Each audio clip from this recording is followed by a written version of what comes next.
No, one tan palace, master bedroom. Callista clung tightly to the man's muscular shoulders, feeling like a lone boat in a vast ocean, swept by towering waves until all reason was lost. When the waves reached their peak, Liam withdrew, and Callista was so exhausted she couldn't even move a finger. Liam casually draped on a robe and said indifferently, "I have some matters to attend to, you sleep first." The bedroom door opened and closed. Callista stared at the ceiling for a few seconds, then propped herself up and followed. As she stepped onto the expensive carpet and approached the study door, she heard a sweet radio voice coming from inside. "Good evening, dear listeners, I'm Maggie. Welcome to the late-night emotional program Seductive Night. Today's submission we've received is..." Callista peered through the slightly ajar door and saw Liam sitting by the window with a radio placed before him. The man's profile was stern, yet his gaze upon the radio held an unshakable tenderness. Even though it wasn't the first time she had witnessed such a scene, Callista felt a sharp pang in her heart. In the 2 months since marrying into the Norman family, Liam had never failed to tune in to this late-night radio broadcast, because the host of this segment was none other than his ex-girlfriend, Maggie, and she, Callista, was merely Liam's unremarkable arranged marriage wife. At this moment, both inside and outside the door fell into silence, with only Maggie's sweet voice gently flowing through the night. It wasn't until the closing melody played on the broadcast that Callista snapped back to reality and turned to leave.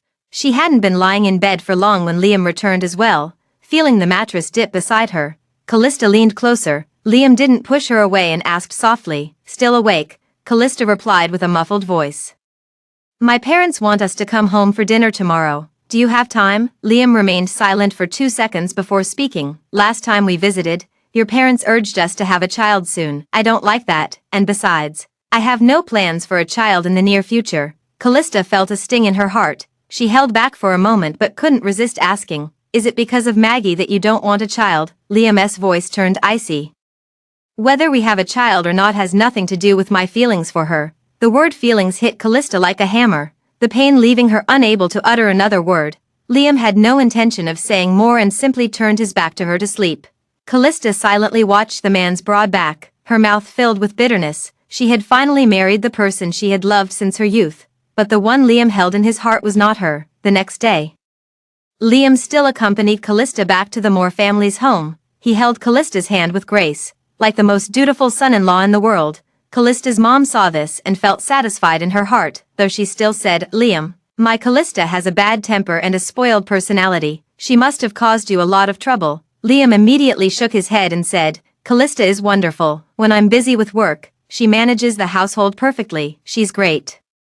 He was saying she was great. For some unknown reason, Callista felt an emptiness in her heart. Perhaps it was because Liam had spoken with such earnestness, yet hadn't even glanced her way. After dinner, Callista received a call from her school advisor. "Callista, come to the school immediately. The experimental project you've been wanting to join has started its admission assessments." Callista instantly let go of all her thoughts, her eyes flashing with excitement. "Okay, mentor. I'll be right there." Liam immediately picked up the car keys. "I'll drive you. It takes about 2 hours to get from the Moore family's house to the school." Halfway through the drive, the car radio suddenly broadcast an entertainment update. Actress Maggie fell from a height during filming and is now being taken to City First Hospital. Squeak, Liam slammed on the brakes, turned the car around, and headed in another direction. Callista hadn't yet snapped out of her daze from the news when she was startled by Liam's action. "Liam, you can't make a U-turn here." Liam remained expressionless, as if he hadn't heard. Half an hour later, the car stopped at the entrance of City First Hospital. Liam rushed out of the car without even glancing at the pale-faced Callista. Callista pushed open the car door and retched, feeling a dull pain in her lower abdomen.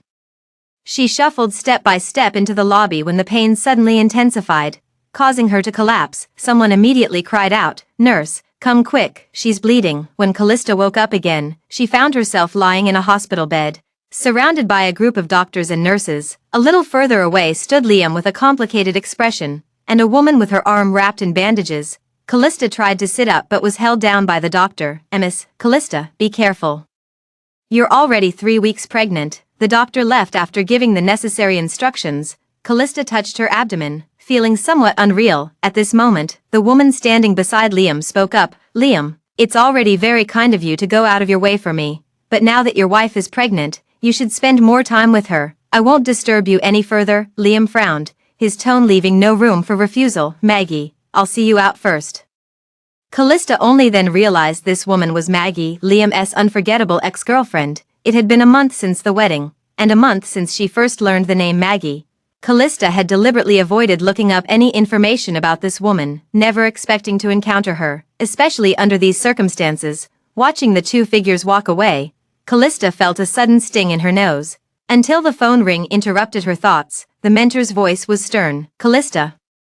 What's going on with you? Do you know how angry your absence made the examiner? They've blacklisted you. From now on, you won't be considered for any experiments related to this project. Callista was shocked and quickly replied, I'm sorry, Professor Chin, I had an emergency and I'm still at the hospital. After explaining for a long time, the advisor finally hung up the phone with a sigh. Callista's heart sank to the bottom. Liam returned quickly. Holding a matcha cake that Callista liked in his hand, he placed the cake on the table and said, I didn't know you were pregnant. I drove too fast today. I'll be more careful next time. Looking at his usual calm expression, Callista clenched her hands. Shouldn't you tell me about Maggie? Liam frowned upon hearing this. I've said our matters have nothing to do with her. When my parents come later, don't bring her up either. The warning in his tone made Callista's heart feel as if it were being squeezed and then released, leaving only emptiness. Before marriage, she had indeed heard that Liam dated Maggie for 3 years, even going as far as cutting ties with his family for her. Yet, Liam also agreed to the arranged marriage. She thought he had let go of the past. She thought he was ready to spend the rest of his life with her. Soon, Callista was taken home amidst the joyful expressions of Norman's parents. After returning home, Liam took her to the second floor. This room faces south and gets plenty of sunlight.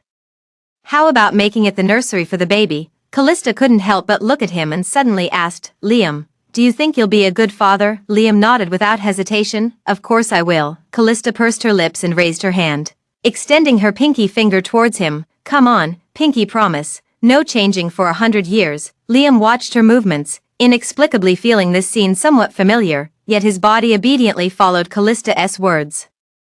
Completing this childish gesture only kids would make. After hooking pinkies, Callista looked at her little finger and murmured softly, Liam, this is the second time we've made a pinky promise. Perhaps Liam had long forgotten they'd met even before getting married. 10 years ago, a gang specializing in kidnapping wealthy families' children emerged in Kyoto. She and Liam were abducted simultaneously, during those dark and hopeless days.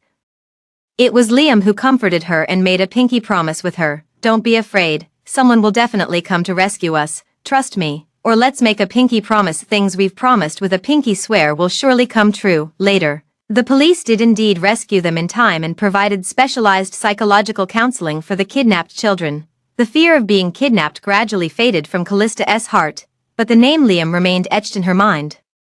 Callista clenched her pinky finger, the one they had hooked in promise, and suddenly felt a lightness in her heart. The next day, Callista still asked her advisor for the address and went to the project headquarters. She wanted to try one more time. But as soon as she got out of the car, she saw Liam and Maggie walking out of the building. Callista's heart skipped a beat, and she instinctively hid in the shadows beside the car. Maggie's voice drifted to her ears with the wind. Liam. Thank you for helping me with this trouble. I'll tell my agent not to bother you anymore. Liam said helplessly. I was the one who asked him to find me. Your matters are never a bother to me. Callista couldn't help but peek out, just in time to catch the tenderness in Liam's eyes. Her heart suddenly felt heavy. The next moment, Maggie's eyes suddenly reddened. You no longer belong to me. No matter how passionate we once were, no matter how I still feel about you now, it's impossible for us. As she spoke, she turned to leave, but was stopped by Liam, who pulled her arm and forcefully drew her into his embrace. Maggie, I've never forgotten our past. Anytime you need me, I'll be there. Callista stood frozen in place. She watched Liam gently coaxing Maggie with a tenderness she had never seen before. Seeing the usually arrogant man remain patient even in the face of Maggie's cold stare, watching as Maggie finally smiled through her tears, being led away by Liam. 2 months into their marriage, Callista had never realized Liam could love someone so well. Callista stood there until the two figures disappeared from sight, then suppressed all her emotions and walked into the building. In the top floor office, the head of the experimental project looked sternly at Callista. Mrs. Callista, this is your last chance. I hope you won't waste my time. Callista took a deep breath and handed over the materials in her hand. Mr. Paul. This is my practical implementation plan for the experimental preset. I am confident in participating in this project and will definitely deliver perfect results to you." The office was silent, with only the sound of pages turning. It took a full 2 hours before Mr. Paul put down the document and looked up at Callista. "Report to the lab tomorrow." Callista's heart suddenly relaxed, and joy surged up. "Thank you, Mr. Paul." Callista returned home with joy, only to see Liam's assistant directing workers to move items into the house as soon as she reached the door. As soon as she saw her, the assistant stepped forward and greeted, "Madam, these are all the materials Mr. Liam selected for the nursery. All of the highest quality. Mr. Liam had an urgent matter and couldn't make it, which is why he sent me here, but he is thinking about you and the unborn baby. Urgent matter, thinking of you." Callista, before her eyes flashed the image of Liam leading Maggie away from the project building's entrance, the smile on her face fading slightly. The workers left with the assistant after setting up the nursery. Chapter 8. Callista stood in the warm and bright nursery, a sudden inexplicable fear rising in her heart. She was not a child who grew up in love. Since she was old enough to understand, Callista knew that Callista's dad didn't love Callista's mom. She had heard Callista's mom crying late at night many times, and had also seen them argue fiercely over trivial matters until their faces turned red. Callista gently placed her hand on her abdomen, her heart trembling. Would her child, once born, become another herself? Before she could reach a conclusion, Liam called her. "The media found out about your pregnancy. I'm preparing to hold a press conference directly. I've already had someone turn back to pick you up." Callista, who had no room for refusal, Norman residence, the headquarters of the corporation, the CEO's office. Liam looked at Callista, his voice calm. "Having a child sends a signal to the public that our family's alliance is solidified. It benefits both of our families." Although he was talking about the child, his real focus was on interests. Callista's heart sank heavily. There was a knock at the door. "Mr. Liam, the press conference can begin now." Liam stood up, straightened his sleeves, took Callista's hand, and walked out. As soon as the two appeared at the door, they caused a stir. A reporter raised a microphone and asked a question first. "Mr. Liam, on the eve of your wedding, you bid for jewelry worth hundreds of millions at an auction. Was it a gift for your wife?" Liam said expressionlessly. "Of course." Callista felt her heart tighten. She had never received any jewelry from Liam before, but the reporter had already shoved the microphone in front of her. "Mrs. Norman, Mr. Liam has a former girlfriend he loved deeply. What's your reaction to this?" Callista felt Liam's hand suddenly tighten around hers. She was silent for 2 seconds before softly replying. "I wasn't involved in what happened in the past, so I can't comment. But I believe my husband." Liam turned his head and met Callista's calm gaze, a strange feeling suddenly stirring in his chest. In the evening, Callista was lying on the sofa, scrolling through online reactions to the press conference on her phone. Under the trending topic, the most popular post was a photo of Liam and Maggie together, posted 15 minutes ago, and already hundreds of comments. "Liam used to like Maggie so much. It's a pity that in the end he was forced into a marriage with someone he didn't love." "Callista, are you okay? Knowing full well that Liam already had someone he liked, you still insisted on getting involved.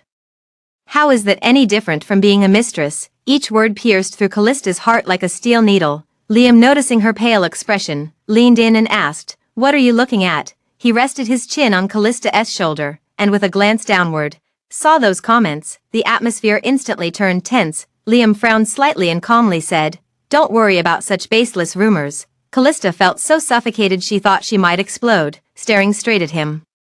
"Then what about you? Do you think it was me who broke you two apart?" After a brief silence, Liam spoke in a light, indifferent tone. "You couldn't possibly understand what I had with her. No matter how much you ask, it's meaningless." Callista felt a lump in her throat. She instinctively asked Liam, "Then are you truly happy about the child's arrival?" Liam smiled and said, "Of course," yet in his eyes, there was unmistakable coldness, devoid of any trace of joy. In that instant, Callista felt a sharp pain rising from the bottom of her heart, so intense that it nearly took her breath away. She opened her mouth to speak but was interrupted by movement at the door. "Come on in, everyone." Callista and Liam turned their heads simultaneously, only to see Liam's mom leading a large group of people walking in a grand manner. Liam frowned. "Mom, what are you doing?" Liam's mom gave him a disapproving look. "Callista is pregnant. I'm buying all these maternity supplies for her, along with hiring a nutritionist, a yoga instructor, and a physical therapist. This is my precious golden grandchild.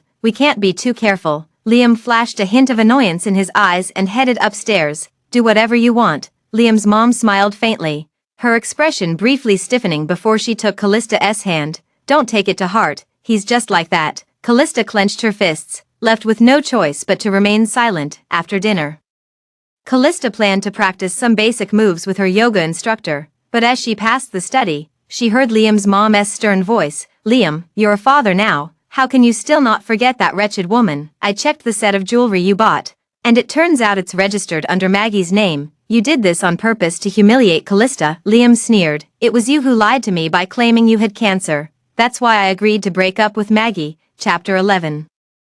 Now that Callista is pregnant, you should be satisfied. As for how I treat Maggie, that's my own business. Liam's mom slammed the table in anger.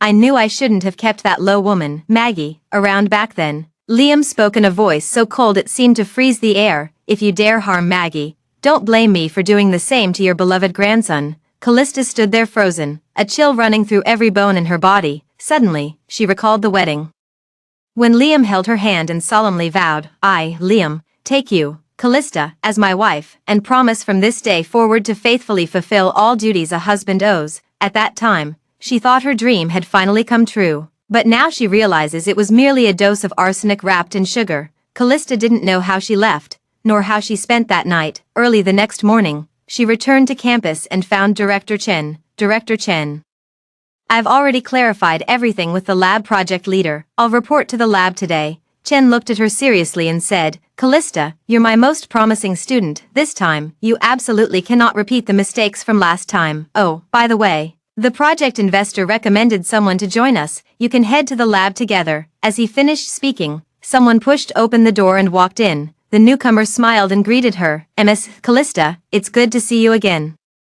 It's actually Maggie. Callista frowned as Maggie approached her, her voice filled with delight. Sorry to trouble Mrs. Callista, the company plans to build me an intellectual persona. We were just discussing the proposal, and I never expected Liam to assign me to your project. Callista snapped out of her thoughts, suppressing her emotions as she replied calmly, experiments can be quite tedious. If you're willing to be the eye candy to lighten the mood for the researchers, I'd be more than happy. Come with me. Maggie watched Callista's retreating figure with a grim expression, her eyes flashing with intense jealousy. Callista entered the laboratory and began organizing the work methodically. Group A will handle the reagents, safety first. Group B is responsible for recording the results. Make sure everything is detailed. When it was Maggie's turn, she paused and said, You're in charge of the filming process. Maggie spoke up. Mrs. Callista, I studied chemistry in college too. I can do this as well. As she spoke, she directly picked up the reagent on the table. Callista's pupils constricted. Don't, but it was already too late. With a soft sound, the reagent bottle just exploded in Maggie's hand. The pungent smell, mixed with Maggie's scream, made Callista's face darken. She immediately took out her phone and dialed 120. Hospital, clinic. Callista stood there, listening to the doctor explain Maggie's injuries, when the door behind her was suddenly pushed open. Liam hurried forward with a gasp, stopping in front of Maggie, his eyes filled with concern. What happened? Maggie's eyes turned red as she threw herself directly into his arms. Liam, it hurts so much. Callista's heart felt numb. She quietly walked away. After all, her presence there was truly unnecessary. After a while, Liam came out of the clinic. He looked toward Callista, his voice as cold as frost. Why are you giving Maggie such a hard time? Meeting his icy gaze, Callista suddenly felt a sting in her nose, as if she might cry. She hardened her tone in reply. Liam, do you even know what happened? Was it really my fault? Or was it her own vanity and ignorance that led to her suffering the consequences for chasing the spotlight? Liam frowned sharply. Would she really harm herself just to frame you? Don't you think that's ridiculous? I'm warning you. Withdraw from the lab project immediately. Stay away from her from now on. Callista flared up instantly. I fought hard for this project, and I won't give it up. If you're so worried about Maggie, then let her find somewhere else to gild her resume. Liam's expression turned icy. Callista, no wonder my mother likes you. The way you bully others with your influence is exactly like hers. This sentence hit heavily Callista in the heart, leaving her momentarily blank in her mind. She looked at Liam, for the first time seeing unmasked disgust in his eyes, and felt a sudden pain in her heart. In the end, Callista said nothing more and turned to leave the hospital. Liam watched her silhouette, suppressing his emotions, and turned to push open the ward door, only to see Maggie leaning against the headboard, tears streaming down her face. He paused mid-step and immediately rushed forward, asking urgently, "Maggie, where does it hurt? I'll call the doctor." Maggie quickly turned her head away, her voice cold. "Liam, have you managed to console your wife?" Liam opened his mouth but didn't know what to say. Maggie looked out the window and let out a bitter laugh. "I was the one who suggested the breakup, yet here I am in front of you again after your wedding. Liam, do you think I deserve this?" Liam stepped forward and embraced her, gently comforting her. "Don't overthink it. I will give you a fair answer to this matter." Maggie remained silent in his arms, but a glimmer of light flashed in her eyes. Liam thought she didn't believe him, so he quickly hooked his little finger with hers. "Don't forget what I told you when we were kidnapped back then. Promises made with a pinky swear will definitely come true." Maggie suddenly froze, her lowered eyes instantly clouded with gloom. Meanwhile, Callista took a taxi back to the lab. Several senior male colleagues, seeing her pale complexion, were immediately filled with righteous indignation. "Junior sister, did someone give you a hard time? These 208s in the entertainment industry really have to meddle in everything. Even though they don't know anything, they still come to cause trouble. Don't worry, we all know the truth of the matter and won't let you suffer any injustice." Callista felt a warmth in her heart and smiled at them with renewed spirit. "It's okay, let's continue the experiment. We can't delay the project timeline." While everyone was busy with their respective tasks, Director Chen appeared at the door with a grave expression. "Callista, come out for a moment." Suddenly, Callista's eyelids twitched heavily twice. As soon as she stepped out of the lab, Director Chen spoke. "The lab just sent me a message. You've been removed from the project." Callista pressed her palm tightly and asked in a trembling voice, "Why? This is what the investors want. If this project continues with you, they will withdraw their funding." Callista understood almost instantly. "It's Liam." She pressed her palm so hard that it nearly bled, suppressing the bitterness rising from her heart. After leaving the lab in a daze, she immediately dialed Liam's phone. Her voice was cold as ice. "It was your decision to have them remove me from the lab project." On the other end of the line, Liam replied calmly, "This project involves exposure to chemicals, which isn't good for the baby." Listening to his nonchalant voice, Callista suddenly stopped in her tracks. A wave of helplessness rising from the bottom of her heart suddenly made her not want to say anything anymore. Just as she was about to hang up the phone, Liam said, "There's an evening banquet. I need you to appear with me. I've already sent my assistant to pick you up from school."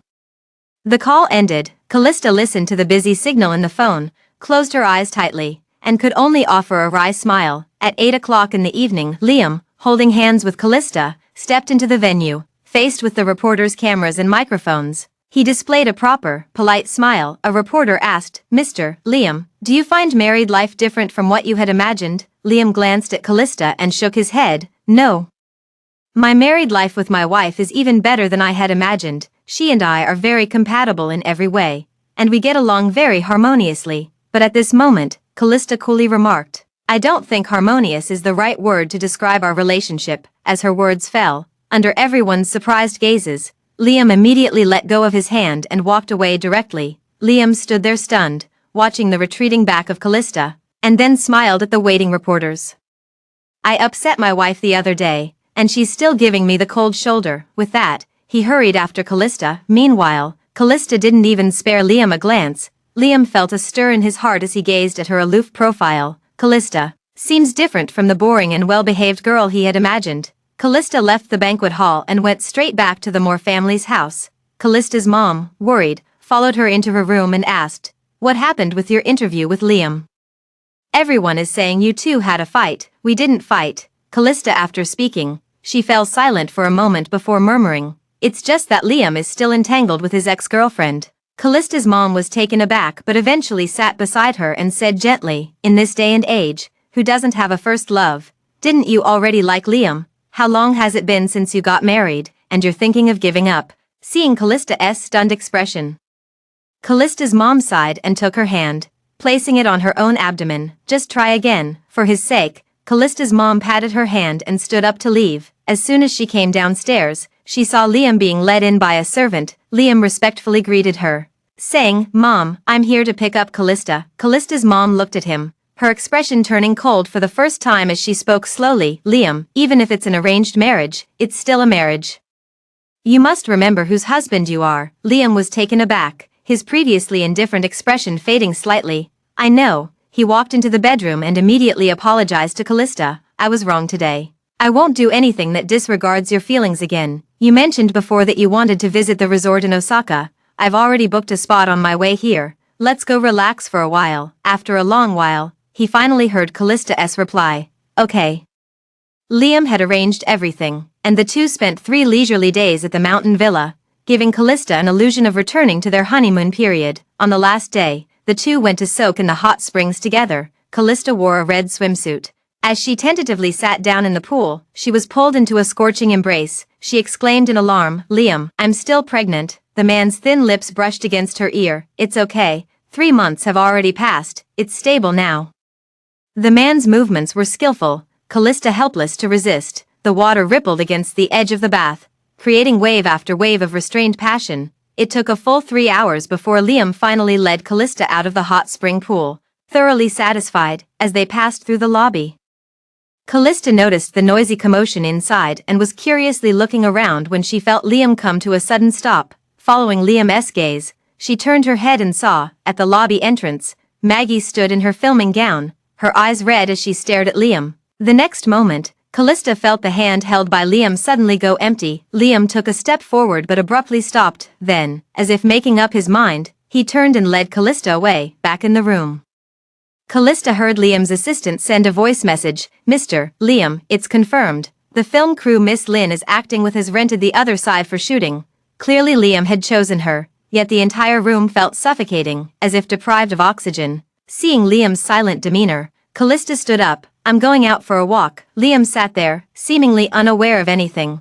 Callista quickly walked out of the room and went to a lounge area to sit down, not knowing how long had passed. A slender figure sat down in front of her. Callista didn't want to pay attention and was about to leave, when she heard Maggie speak up. "Callista, are you very pleased with yourself now?" Callista turned around and saw Maggie, her eyes red. "If I hadn't given up Liam to pursue my dreams, you would never have had a chance to be with him." Callista felt a twinge in her heart, but her expression remained calm. "Okay, I see. Is there anything else you need?" Maggie was taken aback by her reaction, and her expression became even more unpleasant. "What are you so proud of?" "As long as I'm willing to go back to Liam, he will certainly abandon everything to be with me." Callista listened, finding it utterly absurd. Surprised, she asked, "Are you saying your dream has now changed? You no longer want to be a star, but instead want to become my husband's mistress?" Maggie's face turned pale and livid with anger as she snapped, "Why don't you ask Liam who the third party really is in his heart?" Callista cast a cold glance at her and said, "Who the third party is will be decided by the law." After saying that, she turned and walked away. Maggie stared intensely at Callista's retreating figure, her eyes filled with resentment. Behind the screen, the agent who had listened to the entire conversation walked out and spoke to Maggie. "Liam has invested so many resources in you, yet you're still a third-tier star. Maggie, you just don't have the fate to become a superstar. Why not think about finding a way to get rid of Callista first? Once you become Mrs. Norman, won't all those big-name stars who looked down on you have to bow to you?" Maggie turned around sharply. "I don't need you to tell me how to handle such things." The agent laughed and said, "Make your decisions soon, while Liam still has feelings for you." After the agent left, Maggie stood there, her eyes dark and unreadable. Ever since Liam got married, he had not been as passionate toward her as before. She clenched her hand tightly. "I won't lose." Callista returned to the room, but it was empty. Callista frowned and immediately called Liam on WeChat. When the bell rang from the end of the corridor, she instinctively looked over. Under the orange light, Liam leaned against the wall, looking at Maggie in his arms. The music was still playing. That was the bell Callista had set up herself. "Why do I still have hope that we could have a future?" Callista saw Liam glance at his phone, and without hesitation, hung up the call. The next moment, Maggie stood on her toes and kissed Liam directly on the lips. This scene felt like a slap across Callista's face. Even back in the room, the suffocating feeling in my chest still wouldn't dissipate. It wasn't until the clock passed 12 Liam finally pushed the door open and walked in. Seeing Callista sitting by the bed, he instinctively asked, "Still awake? Pregnant women shouldn't stay up late." Callista took a deep breath. "Liam, let's go back." Liam furrowed his brow and asked, "Is it because of Maggie?" Callista looked up at him, her eyes slightly red. "Yes." "Is that a problem?" Liam glanced at Callista's expressionless face and suddenly recalled Maggie just now, feeling a bit uneasy inside. He tried to persuade her, "It's dangerous on the mountain roads at night. Why don't you leave first thing in the morning?" Callista was extremely stubborn. "I said, I'm leaving right now." Seeing her like this, Liam also became angry. He abruptly stood up. Fine, then leave right now. He packed his things on his own and didn't say another word to Callista. The two walked to the entrance of the mountain villa, but right now the entrance was noisy and crowded with people. Maggie stood alone surrounded by reporters, like a solitary boat in a raging sea, her face pale from the crushing crowd. Maggie, photos of you kissing Mr. Liam have gone viral online. Do you have any explanation? Maggie, as everyone knows, Mr.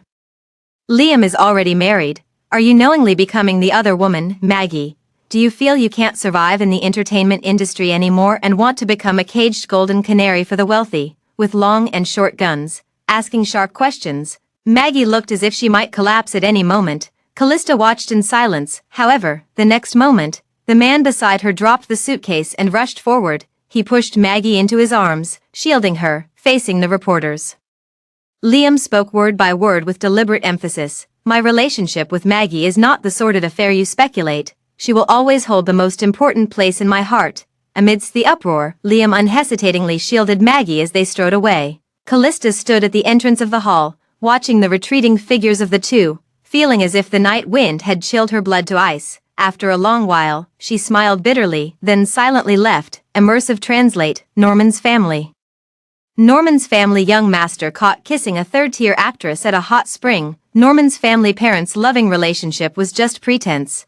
Liam's mom read the pinned trending topic word by word. When she finished, she slammed the phone down on the table forcefully, creating a loud noise. Liam, do you even know what you're doing? Callista sat quietly aside, looking down at her phone with lowered eyes. Each word on the trending topics felt like a knife, slicing at her slowly and mercilessly. Liam's expression darkened, and his voice turned heavy. I've already arranged for someone to suppress the publicity. By tomorrow at the latest, there won't be any trace of this matter left online. Liam's mom glanced at the silent Callista beside her and raised her voice even louder. You know perfectly well that's not what I meant. Callista is pregnant. How could you let her come back alone from such a far place? Liam finally noticed the silent woman nearby, his gaze instantly turning complicated. Callista seemed unaware of the Norman family mother and son's gaze fixed upon her, silently scrolling through her phone screen. However, the interface froze for a moment before a new trending topic suddenly popped up.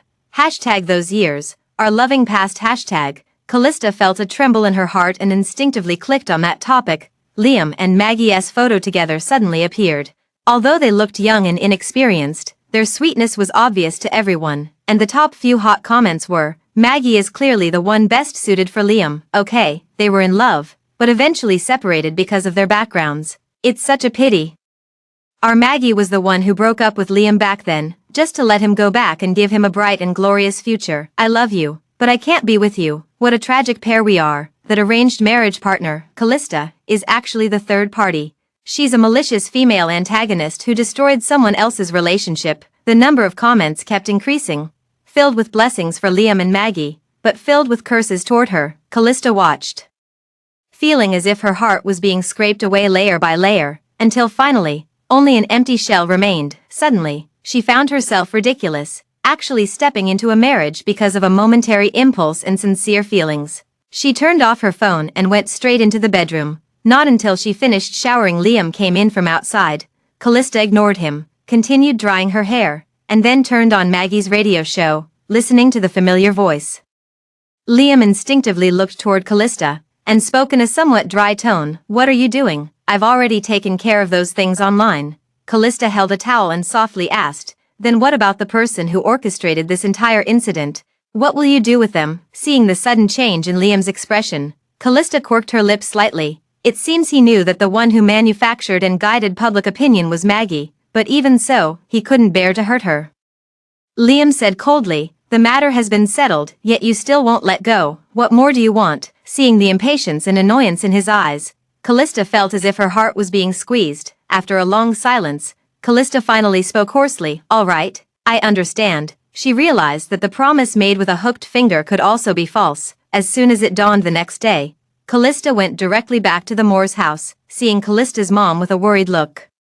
She voiced her well-made decision. Mom, I don't want to continue this arranged marriage. Callista's mom seemed to have expected this. She sighed and softly said, I've already stopped you once before. This time, I won't stand in your way. If you've made up your mind, then go ahead and do it. Callista's tightly wound heart suddenly relaxed. At noon, Liam came to the Moore family's home. As soon as he walked in, he handed the items in his hands to the servant. "Mom, I've brought some tea and tonics for you and Dad. Also, I've come to pick up Callista to go to the horse ranch to meet up with her friends." Courteous. As always when appearing in front of the media, Callista found it merely blinding. Before Callista's mom could speak, she walked directly to Liam and said indifferently, "Let's go." After both got into the car, Liam glanced at her expression and softly said, "I remember, this is the first time you've joined my friend's gathering, right? After being married for so long, it's about time I introduced you to them." Callista remained silent. Indeed, after being married for so long, this was the first time she was being introduced to Liam's friends. Needless to say, it was quite a joke. Liam seeing that she still hadn't spoken, Liam became somewhat impatient as well. He suppressed his frustration and asked, "What's wrong? Are you still upset about last night?" Callista, she smiled faintly. "There's nothing to be upset about, after all." She had no intention of continuing this marriage any further. Liam letting out a breath of relief. A smile unconsciously appeared on his face. "I heard that your riding skills are excellent. Can I see them today?" Callista was personally brought by Liam into the lounge of the equestrian club, where a group of people immediately greeted her. "This must be our future sister-in-law, right? We've been telling Liam again and again to bring you out to play, but he just wouldn't do it. He acted like he was afraid we'd steal you away from him or something. Who doesn't know that Liam treats you like the apple of his eye? Be happy he actually brought you here today." Callista looked at their laughing faces, as if none of them knew about yesterday's citywide trending scandal. Suddenly, she felt a wave of nausea. She turned to look at Liam, saying, "I'll step out for some fresh air, you guys have fun." Before Liam could react, she walked out of the lounge directly. As she was about to go downstairs, she heard voices coming from the smoking area. "I heard that those rich guys upstairs are all here for a horse's birthday. What do you know? That horse was raised by Liam and his ex." Even the name Chris was originally what Liam had planned to name their future child. Callista felt as if her heart had been struck hard by something. So, what she thought was just an ordinary gathering of friends turned out to be Liam's birthday celebration for the horse. And no one mentioned a word about it. Callista smiled self-deprecatingly, then walked towards the horse stable. In the lounge, Liam's best friend nudged him, saying, "Liam, not bad, you're handling two things at once." Liam frowned. "What nonsense are you talking?" The man laughed and winked. "Where did I say anything wrong? Once Callista gives birth, won't it be Maggie's turn next?" Liam paused mid-motion with his glass of alcohol, suddenly feeling annoyed. Since their marriage, he had never intended to have any extraordinary relationship with Maggie again. He slammed his glass down heavily, his eyes cold and indifferent. "Shut up." Seeing he was angry, his best friend didn't dare to continue, but said, Okay, I'll keep my mouth shut. But just one last reminder, older brother is back from the UK now." Liam knitted his brows tightly. "So what?" The man was taken aback, then his eyes widened in shock. "Don't you know that Senior has been chasing after Callista for a long time? You'd better not be happily waving your own flags while someone else puts a green hat on you." Liam's expression suddenly darkened, and he abruptly tightened his grip on his wine glass. Meanwhile, Callista walked into the stable and saw Maggie riding a brown stallion, stroking the horse's neck. When Maggie saw Callista, she smiled. "Mrs. Callista, have you come to see Chris?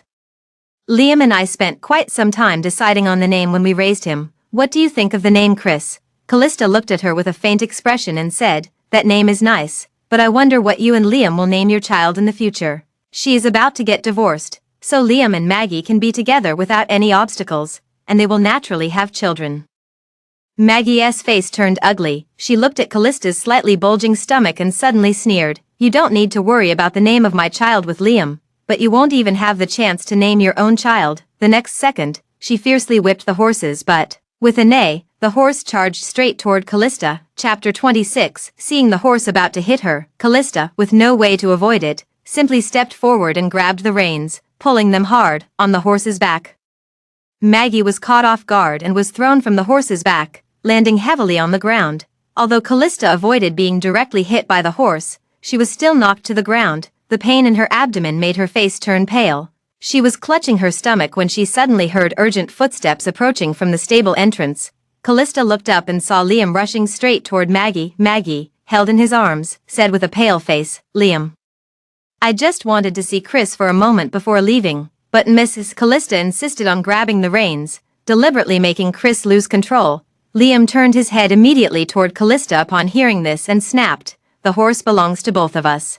Why are you nitpicking over something so small? If anything happens to her, just wait and see." Callista looked at his loss of control, and her heart turned cold instantly. She pushed herself up slowly to stand, looking at the man kneeling halfway on the ground while holding Maggie, and suddenly burst into laughter. "Okay, I'll wait." With that, she pulled the wedding ring off her finger and flung it directly at the man's feet. The ring made a ding sound and then sank into the grass. Liam stood frozen in place, but before he could react, Maggie in his arms suddenly spoke. "Liam, my leg hurts so much." Liam didn't hesitate as he picked her up and carried her out. Callista stood there all alone, feeling waves of heat continuously surging beneath her. At the moment she fell to the ground, she saw nothing but Liam's back as he walked away without even a single glance backward. When Callista awoke again, the sharp smell of disinfectant stung her nostrils. Callista's mom sat on the side, looking haggard, as she opened her mouth and said, "Callista, the baby is gone." In an instant, heart-wrenching pain flooded Callista's chest, hurting so much that her eyes turned red. She touched her flat abdomen and murmured softly, "Perhaps he was never meant to come." At that moment, the hospital room TV blared with entertainment news gossip. Liam rekindled a past romance and has been by her side throughout her hospital stay, showing intense devotion and affection. According to insider sources, Liam has invested in Maggie's new drama project. Callista looked up at the television screen, watching the still handsome face of Liam, yet suddenly feeling that he had become utterly unfamiliar to her. It took a full half-month before Callista was finally discharged from the hospital. Back home, she gently pulled open a drawer and took out a copy of The Stray Birds. In the blank space of each poem, she had secretly taken photos of Liam. The page she turned to read: "Be a towering tree, not a dodder vine. Be a torch, be a radiant star. May you rise high, may you stand firm," under the lines of poetry.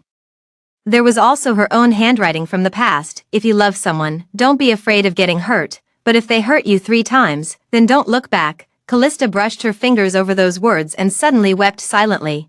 Liam risked his life speeding for Maggie, protected Maggie by leaving himself behind at the hot spring resort, and even when she had a miscarriage, he accompanied Maggie to relax. From the beginning until now, Liam has hurt her far more than just 3 times.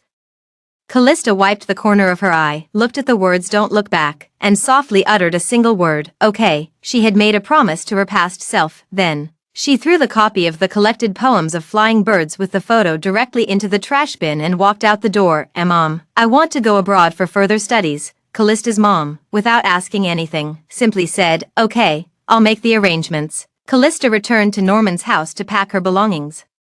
Just as she walked in the door, she ran into Liam, who was about to leave. Their eyes met, and Liam suddenly spoke coldly. "So you still remember you have a home. With your upbringing, you should know that one needs to apologize when they've done something wrong, right?" Hearing his pointed words, Callista's hand clenched tightly. She was about to speak when she saw Liam's phone light up with a message: "Maggie, Liam, my leg hurts again." Liam's expression changed, and he could no longer pay attention to Callista, and just walked out directly. Callista stood at the door, watching his back disappear from view. Then he turned around, no longer burdened. When Liam returned home from the hospital, it was already evening. He messaged Callista to wait for him at home for dinner, wanting to talk to her properly about the apology, but he received no reply. Frowning, he pushed open the door, only to see 4 people sitting in the living room: his parents and Callista's parents. He suddenly froze, seeing Callista's dad look at him and speak expressionlessly. "Mr. Liam, our families have already discussed the divorce arrangements between you and Callista.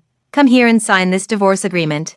The words "divorce agreement" struck Liam like a thunderbolt, causing his pupils to constrict abruptly. Looking at the indifferent expressions of the 4 people, he suddenly felt a heavy weight in his heart. He said calmly, "I won't sign this agreement. To get a divorce, fine, but let Callista come talk to me in person." Without hesitation, he stepped over the 4 people frowning on the sofa, walked into the bedroom, and slammed the door shut. He leaned against the door, finally easing the suffocating sensation a little, only for a new wave of irritation to rise within him. Is it Callista who wants a divorce? But they still have children. Doesn't she think about them at all? Liam stood there, fingertips icy cold. After a long while, he finally exhaled the stifled breath, and upon lifting his head, he was stunned once again. This room was missing many things. His thoughts in chaos, he aimlessly wandered around the room, standing before the wardrobe. Inside there were only his own clothes left. The makeup table was completely empty, and the jewelry box on the lower shelf was equally bare. In the bathroom, where there had once been 2 sets of towels and toothbrushes, only one remained. He looked around. Apart from the faint lingering fragrance in the air, Callista seemed as if she had never existed. Liam frowned deeper, the crease between his brows growing more pronounced, before finally taking out his phone to call Callista. "Hello. The number you have dialed is currently busy." He paused, dialed again, and still got the same result. Callista blocked him. Liam didn't try to contact her again. After all, Callista wouldn't have just blocked his number. Suddenly, the bedroom door was knocked. Liam's mom spoke with a somewhat cold tone. "Liam, open the door. We need to talk." Liam closed his eyes briefly, then turned and opened the door. Liam's mom looked him over, taking in his somewhat defeated expression, and understood a bit more in her heart. She walked in through the door, sat down, and spoke directly. "What's wrong? You still don't want a divorce?" Liam pressed his thin lips tightly and replied indifferently. "Whether we get a divorce or not is between me and Callista." Liam's mom showed no trace of a smile in her eyes. "But the other party has already come forward clearly asking for a divorce.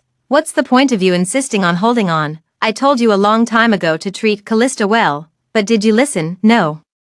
You had to go and make a huge scandal over that tramp you're seeing behind her back. Did you ever care about Callista's reputation? You don't want a divorce now. Too late." Liam looked at the furious Liam's mom and coldly replied, "You were the one who arranged our marriage in the first place, so now you want to control my divorce too. If I don't care about reputation, then did any of you ever care about the child I had with her?" Liam's mom slammed the table hard. "You still remember you have a child. Let me tell you, that day at the horse farm, the child in her womb was already gone." At this moment, Liam felt as if his heart had been punched hard. He instinctively blurted out, "What?" He quickly stood up and grabbed Liam's mom by the arm. "You're lying to me again, aren't you?" Perhaps without even realizing it himself, his eyes were already reddening, and his voice was trembling, but Liam's mom cruelly interrupted, "Otherwise, why do you think Callista left so decisively? And why did your father and I have no room to object when the Moore family proposed ending the engagement?" She pushed away Liam's hand. "You've hurt her too deeply." Before walking out the door, she gave Liam a long look. "If you truly feel any guilt, sign the divorce papers as soon as possible. It would be better for you, for Callista, and for both families." In the silent room, Liam stood there in a daze. He recalled the way he had sharply criticized Callista that day at the racetrack. His heart suddenly ached painfully. Liam stayed in his room until evening before coming out. He looked at Liam's mom, his voice heavy. "Mom, I want to see Callista." Liam's mom put down the newspaper and shook her head. "The Moores won't agree. They left the divorce agreement here, saying to have you sign it and then send it over. If you don't sign, they're prepared to proceed with a lawsuit." In one sentence, this marriage, Callista must divorce. Liam pressed his lips tightly and suddenly said, "Then let them file for divorce. I also have time to fight this out with them. Before I see Callista in person, I won't agree to anything." Watching Liam leave quickly, his back receding into the distance, Liam's mom finally sighed. "If I had known it would come to this, why bother in the first place?" Immersive translate, "What? Liam refuses to divorce." The now settled in Argentina Callista looked stunned as she stared at Callista's mom on the video call. Callista's mom said with a cold expression, "Yes, he refused to sign the divorce agreement and even said something like both parties must be present for the divorce when he received the lawyer's letter. He's clearly just being unreasonable." "Callista, don't worry, we just won't see him. You focus on completing your studies there, and leave the matters at home to me and your dad."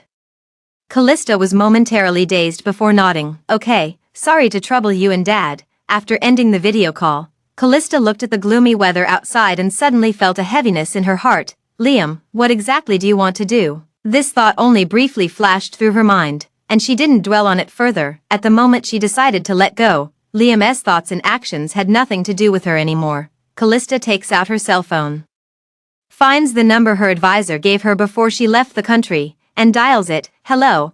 I am a student of Professor Owen from the Department of Chemistry at Kyoto University, interested in." Finally, Callista is scheduled to report to the University of Buenos Aires in 3 days. She lay down on the bed in her apartment, watching the swaying leaves outside the window, her thoughts ultimately unsettled, but soon, her phone began to vibrate. It was a message from her good friend Naomi. "Callista, what's going on between you and Liam? Spawny heard he's been asking people all over the place about you, /span. Span weren't you still head over heels for his first love just a few days ago? How come men change so quickly, /span. Callista paused, Then replied with a message, "Nothing much, we're just preparing to get a divorce." Naomi's message turned into typing, but after a long wait, no new message arrived. Callista, somewhat curious, saw a video come through from her, curious. She opened it and saw under dim lighting, Liam sitting there with several empty wine bottles in front of him. Someone was asking, "Liam, if I were you, I'd just get a divorce, you could end up with Maggie again." Liam frowned slightly with cold eyes. "I'm already history with Maggie. I never considered divorcing Callista for her sake." The previous voice fell silent for a moment before frowning and asking, "Then why did you stand up for Maggie so many times?"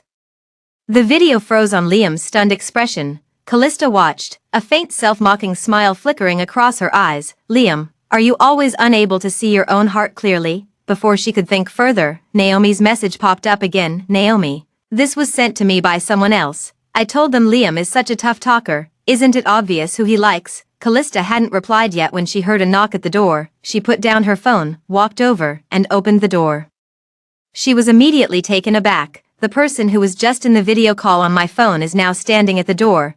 Liam looked somewhat tired, his voice soft. "Aren't you going to invite me in?" Callista stands frozen, as if someone hit the pause button. She never thought she would see Liam again so soon, and she was even more puzzled about why he had turned up here. In the end, she let Liam inside. Liam walked in, sat himself down on the sofa, and began quietly surveying the surroundings. The 90-square-foot apartment wasn't small, it looked like he had just moved in. The belongings weren't fully organized yet. The tulips on the windowsill added a nice touch to the room, and even the carpet in the bedroom was a warm yellow color. He was somewhat dazed. "Callista, did you like this color? Why didn't you object at all to the cold, austere style at home after we got married?"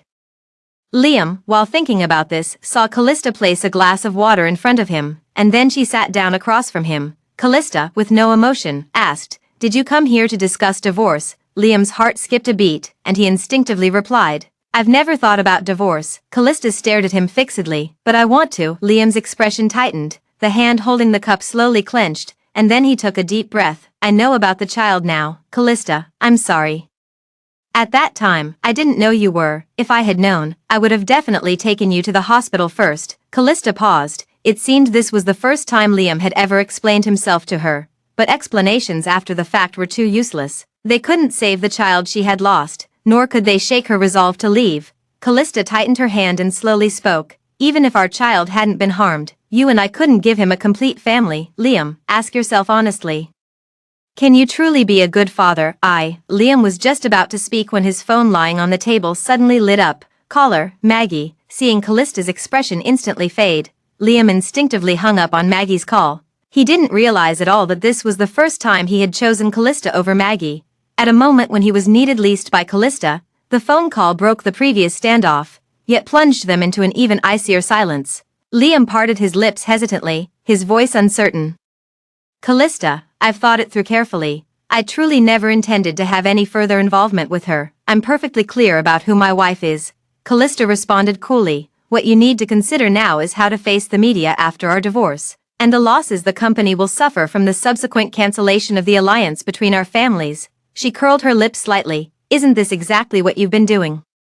Worrying about the alliance falling apart while putting on an act of being a loving couple with me. Liam, you don't have to pretend anymore. Shouldn't you be happy?" Callista rarely had such sharp moments, or rather, this side of her had never been seen by Liam. After all, she was the one who fell for Liam first, so even in an arranged marriage, she plunged in headfirst, hoping only for a good outcome. Now that things have gone against her wishes, she has also come to see the truth that she would never be the top priority in Liam's heart. In that case, she no longer wished to force it. However, Liam's explanation was meaningless. Except for forcing her to recall again and again the pain of being abandoned, Callista closed her eyes briefly, stood up, walked to the door, opened it, and softly said, "Mr. Chi, please come in." Liam also felt a surge of anger. In this situation, he had no choice but to leave while suppressing his temper. As he walked out the door, he heard Callista close it behind him, the lock clicking shut with a click. Liam laughed in disbelief, yet, from the bottom of his heart, a strange and indescribable bitterness arose. He paused slightly but finally walked out of the apartment without looking back. An hour later, Liam arrived at an underground bar following the address on his phone. He pushed open the wooden door at the end of the alley, walked down the winding stairs, and as he opened another door, A wave of heat and loud music hit him. He had always gone to concert halls. This kind of chaotic environment was completely new to him. He frowned slightly, clearly uncomfortable, when he saw someone waving at him. "Liam, over here." Liam had no choice but to walk over. Patrick gave him a firm pat on the shoulder. "It's been 5 or 6 years since we last met, right? What brings you to Argentina?" Liam didn't want to elaborate, uttering just 2 words, "business." Patrick looked at his college classmate, keenly sensing his off mood, and chose not to press further, shifting the topic instead. "When you got married, I was conducting research in Iceland and couldn't make it back. Otherwise, I'd have loved to see what Callista looks like, someone who could make even someone like you relent on the arranged marriage front." Liam placed his wine glass on the table. "What's so strange about it? We all have 2 eyes and 1 mouth." Patrick shook his head. "That's not it at all. How long has your family been pressuring you about the arranged marriage? You've been holding on to your feelings for Maggie without giving in, yet when it comes to that Callista, you agreed, honestly. If I didn't know about your feelings for Maggie, I'd really suspect you of falling for someone else." Liam was somewhat stunned. Indeed, why was it that when it came to Callista, he had given in to the arranged marriage, even after the marriage? He had never considered divorce. Patrick's voice continued. "By the way, are you still in touch with Maggie? Don't go being ambiguous with her after getting married. That'd just be pure heartbreak, wouldn't it?" Liam belatedly recalled past events, how he'd repeatedly made headlines for losing his temper over Maggie. Looking back, it seemed he'd rarely considered Callista's feelings during those times. He took a sip of the drink before him, his heart still heavy with unease. But hadn't he explicitly told Callista before marriage that there was someone else he loved? Wasn't that the case? Patrick, seeing that he had fallen silent, gently elbowed him and said, "What are you thinking about?" "I'm going back to my country in a couple of days. Why don't you bring your wife out and we can meet up? I'm quite curious about her." Liam suddenly felt annoyed and replied coldly, "What's there to be curious about? Come on, you're even jealous about this. Isn't your possessiveness a bit too much?" Patrick smirked, then suddenly froze and looked at Liam in shock. "Wait a minute, why are you treating this Callista just like you treated Maggie?" "Liam, could it be that you've actually fallen for your wife?" These words struck Liam like a thunderbolt. He wanted to retort, but an indescribable emotion surged in his heart. He remained silent, thinking of the past few months since their marriage. Every time he saw Callista at home, every time he held her as they fell asleep, every time he felt that sense of security when she called his name, that feeling was strange. It wasn't politeness, nor courtesy, nor even the excitement one should feel toward a marriage of convenience. It was a sense of security he had never even felt with Maggie. It was the indescribable pleasure he felt when he realized Callista liked him. Liam gripped the wine glass firmly, and after a long while, he drained the glass in 1 gulp and slammed it down. Another drink. He should have noticed the source of this inexplicable emotion long ago. Why does he clearly resist Callista and the child in her belly, yet still secretly look forward to the arrival of that child? Why did he, upon learning that Callista was getting a divorce, inquire everywhere about her whereabouts and buy the fastest flight to Argentina? The layer of shame covering his heart was completely pulled back, and the emotions that had been suppressed revealed themselves before his own eyes. "I like her."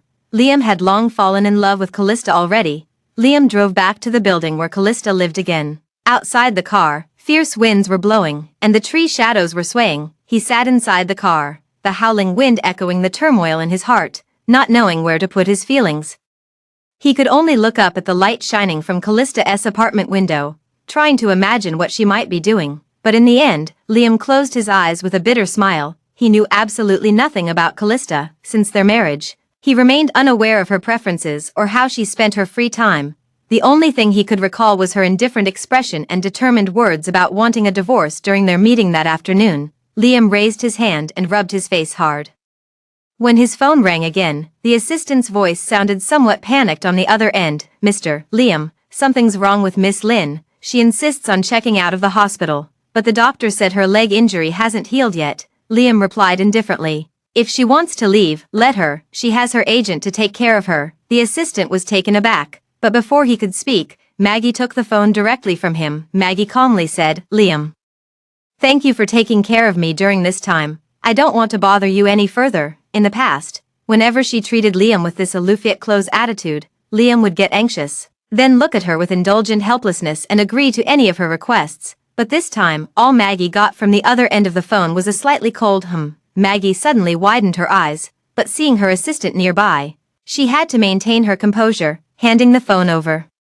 She pretended to be calm and said, "Although the doctor said my leg injury is serious, for the sake of filming, I have to leave the hospital." She forced a smile. "And thank you for staying with me at the hospital all this time. Sorry for the trouble." The assistant quickly waved his hand and said, No, this is all from Mr. Liam." Maggie watched helplessly as the call ended, and suddenly she felt a bit uneasy. She asked, "You know, Mr. Liam seems quite busy these 2 days. Is anything going on?" The assistant hesitated for a moment, but still didn't dare to mention Liam's personal matters, and simply replied, "Mr. Liam has gone to Argentina." After saying this, the assistant didn't utter another word. Maggie thought it was just business and didn't ask further. On the other side, Liam hung up the phone, thinking about Maggie's last words. After much hesitation, "I still didn't send any more messages. Maggie is an adult now, and she should be capable of taking responsibility for her own decisions, and he should also learn to let go." Liam held his phone and absent-mindedly opened Callista's WeChat chat window, staring at the sparse conversation history. His expression darkened as he scrolled upward, line by line. They became friends on the day their arranged marriage was confirmed. Then came discussions about how to hold the wedding and what kind of wedding attire to choose.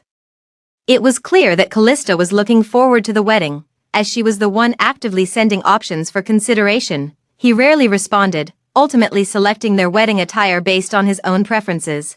But that wedding dress was also worth 7 figures. At the time, he was only thinking about media coverage and ensuring the Moore family's social standing matched, so he couldn't be too perfunctory, looking at the wedding dress in the picture. He belatedly realized that this dress probably wasn't what Callista wanted, because at the time, Callista took 10 minutes to reply with just a single okay. Later, when finalizing the floral arrangements for the wedding venue, he actually noticed the tulips Callista had chosen, but he felt that roses better represented a wedding, so he rejected her suggestion. Callista didn't object at all, and agreed to his wishes. Liam looked at the final selections, and suddenly his heart tightened.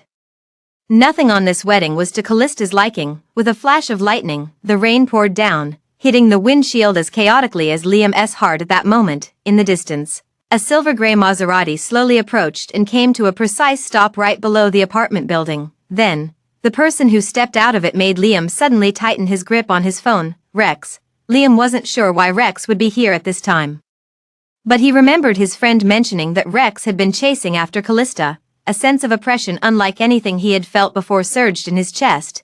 Liam opened the car door, stepped out into the rain without hesitation, and hurried into the apartment building. When he took the elevator to the floor where Callista was, he just saw Rex walking into the room. Bang! The door closed, leaving only the umbrella that Rex had been holding earlier standing by the entrance, forming a puddle of water on the wooden floor. That puddle seemed to seep into Liam's heart, making him feel suffocated and causing him to lose his usual composure. He stepped forward, raised his hand, knocked on the door, and then saw Callista's surprised expression. Liam saw his own disheveled state reflected in her eyes, but he couldn't care less, only saying, "The weather's bad, the hotel is fully booked, whatever the considerations." Callista couldn't just turn Liam away at the door. She moved aside slightly. "Come in." Liam walked in and saw Rex sitting on the sofa, and nodded toward him. "Liam, long time no see." His calm expression sharply contrasted with the disheveled appearance of Liam. However, Liam keenly noticed that although Rex wore a smile, his eyes still held hostility. He frowned and saw Rex stand up. "I've delivered the items for the professor, so I won't disturb you further. I'll see you at school in 3 days. Callista smiled at him. "All right.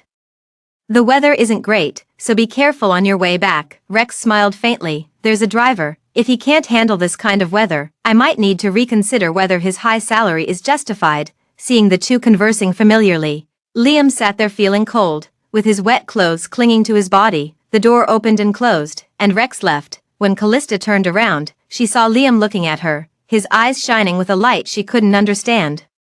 Only for a moment did Liam allow himself to feel that bit of disappointment before he smiled at her and asked, "Do you have any cold medicine here? I'd like to take some as a precaution." "It's okay." Callista has known Rex for a long time. That's why she smiles naturally at him. Even if she had just smiled warmly at Rex, her expression turned icy the moment she turned away, but it couldn't change the fact that they were still husband and wife. Even couples in the midst of divorce negotiations, Liam thought, somewhat absent-mindedly. Seeing Callista approaching with cold medicine, the words kept circling in his mind slipped out of his mouth. "Callista, I don't want a divorce. Callista placed the cold medicine on the table in front of him and said coolly, it's no longer about what you want, take the cold medicine. I don't have an empty room available either. If you don't mind, you can just spend the night on the sofa. Callista clearly didn't want to talk about it, and Liam, understanding the hint, took a sip of water and swallowed a cold pill. Dropping the subject, the medicine worked quickly, and Liam soon felt drowsy, watching Callista typing away at her computer. His eyelids grew heavy, and he fell asleep like that. Callista, after sending the email, turned around and saw the sleeping man. She paused for a moment, then went to the bed, took a blanket, and gently covered him with it. She gazed at the swaying tree shadows outside the window, feeling somewhat lost. She never thought that Liam would be so determined not to divorce, nor did she expect that just as she wanted to let go completely, he would suddenly reappear in her life so forcefully. Is it Liam's mom putting pressure on him? Or is there another reason Liam is unwilling to give up on this marriage? Callista was just about to return to her room when she heard Liam's indistinct murmur, we made a promise.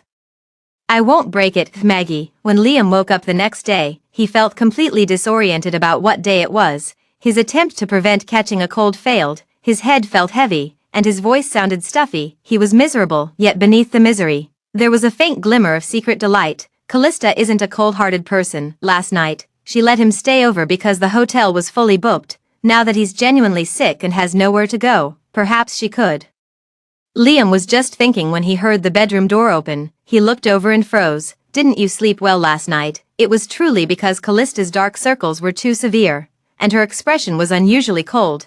Liam asked himself honestly if he was the reason she had slept poorly, but after all, she had slept well even when they had lain together on the same bed before. The next second, he heard Callista speak in a voice even colder than yesterday. It stopped raining outside. You can go now. Liam was probably being given such a dismissal for the first time, and no matter how much he wanted to make amends, he couldn't tolerate such treatment. He suddenly stood up, the blanket lightly falling to the ground, accompanied by the man's slightly cold voice. Callista, what exactly do you want from me? You're unhappy when I make mistakes, but have you ever properly communicated with me? I'm not a mind reader who can know every single thought of yours. You said you want a divorce. Do you even know that both parties must be present to file for divorce? Do you have any basic respect for this marriage? I've come all this way to find you, but where are you? He had always been cold-natured and rarely spoke so much at once to anyone. After speaking, his chest rose and fell heavily, and his dark eyes fixed intently on Callista, stubbornly waiting for an answer, and Callista gave him her answer. I don't want to communicate with you. I only want a divorce. Liam, all the anger surged back with those words, and he stared at Callista, clenching his jaw tightly. Finally, he stormed out, slamming the door behind him. Hearing the deafening sound of the door slamming, Callista's heart trembled. She lowered her eyes to look at the carpet on the floor and gave a bitter smile. Why had she ever expected Liam to change? He had never been a patient person with her, had he? She picked up the blanket and carelessly threw it aside, then sank onto the sofa. The fabric still held Liam's warmth. Callista irritably swept a hand across the leather couch, but she suddenly heard a thud. Liam's phone had fallen to the ground, and the screen lit up from the impact. Callista instinctively lowered her head and saw the photo on the screen. It was her and Liam's wedding photo. Whether it was just her imagination or not, Liam, in the photo, also seemed to have a hint of tenderness in his eyes.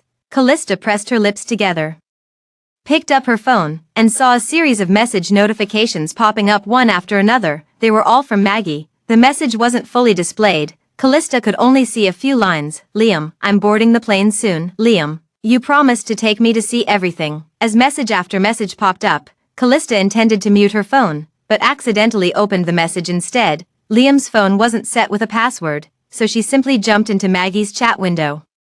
Under Maggie's nickname, there was also a line of small text, the one I decided on when I was little. Callista, as if possessed, clicked into it. Just saw that Liam wrote a lot of things in the note to Maggie. The top line read, we met through a kidnapping, and I fell for you at that pinky promise. Callista stared at these words, feeling as if her mind had suddenly gone buzz. Kidnapping, pinky promise. These two keywords triggered her most profound memory.